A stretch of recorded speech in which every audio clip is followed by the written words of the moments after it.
Amazon after hours has pulled down massively. It dropped all the way down to 198 at one point. And what I was saying earlier, I don't know if I mentioned in a previous video or not, but anyway, the capex spend is not currently being rewarded to the Mag 7 stocks. They're pushing out massive amount of money toward expanding AI, and Amazon is no exception to that. They're basically pushing out 200 billion going forward into 2026 on capital expenditures capex regarding AI. So anyway, at some point that pays off, but for now, these companies, these Mag 7 stocks, or the stocks within the Mag 7 that are pumping out so much capex, are not being rewarded for that capex. But over time, if this equates to earnings over time, this pullback, this correction that's beginning within the tech sector is going to be a buying opportunity. At this point, yeah, I think you got to start dipping. I think. Anyway, looking at the capex for many of the companies, I think I already alluded to this. You can see what they're all projecting going forward. Amazon's actually higher than that now, over 150. They're going up to 200 billion in capex now, so they raised it by $50 billion. So this bodes well for chips, but it's you see the Mag 7 not being awarded any kind of movement on that because the capex is scaring people pretty much, or that expenditure. This is what I did today in options, and I bought shares of AMZP, and I just picked up another 20. Tomorrow, I'm probably going to pick up some more shares of that. If we hit a base on Amazon the next couple of days, I'll get more aggressive.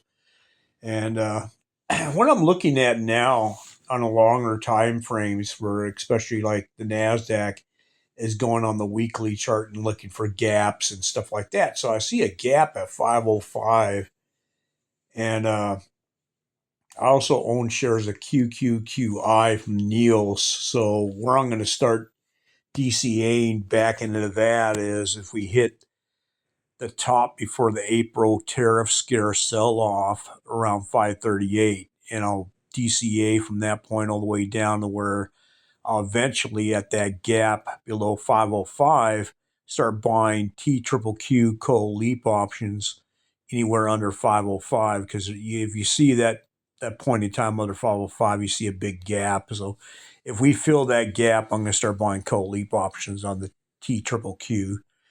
On SPY, a little bit different. I don't know if we're going to fill that gap, but if we do, I'd consider buying UPRO or buying UPRO coal leap options, or both UPRO and SPY coal leap options. The SPY coal leap options are going to be expensive, so I might stick with UPRO. But if you look at the 605 area that got marked out, that's the top of the pre-April tariff scare sell-off. That's where I start buying SPY again heavily at that point, because I am mostly about dividends.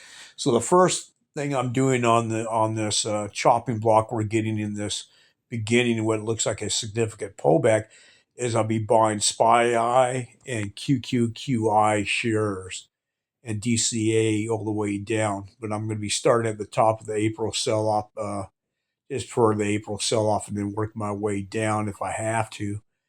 And I'm not going long coal leap options until we get that gap fill, and that's where I'll begin buying coal leap options pretty much.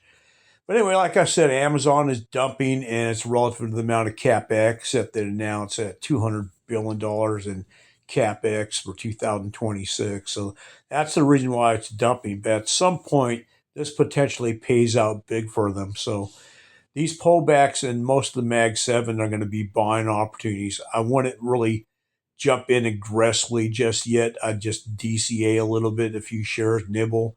That's kind of what I'm doing, but I'm doing proxies.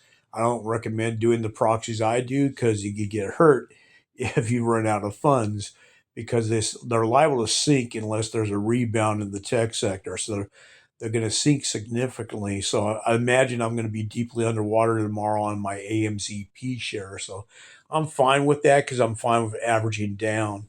I basically, the way I do it is I'll look at the chart for Amazon, and when it hits a base, it looks like it's capitulated and might be on the side of like doing some sideways consolidation. At that point, I'll pick up more shares of AMZP, and I'll be especially more aggressive on any kind of what looks like a recovery in the overall tech sector.